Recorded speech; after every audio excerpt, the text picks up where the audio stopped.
I just passed by a guy with a radio, and they were talking about how 2021 is going to be so much different. But I'm thinking that these years is just a human constraint.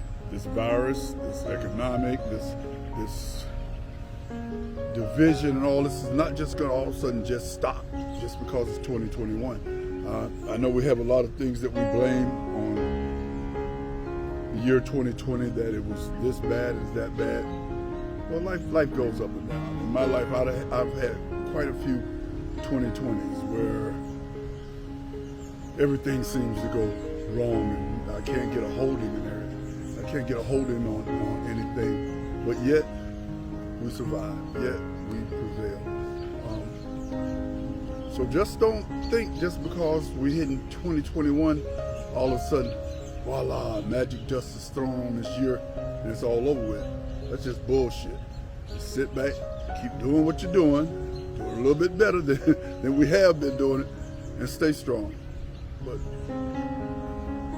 2021, we pray that it's different, but it's just a human constraint. All right, people, peace out.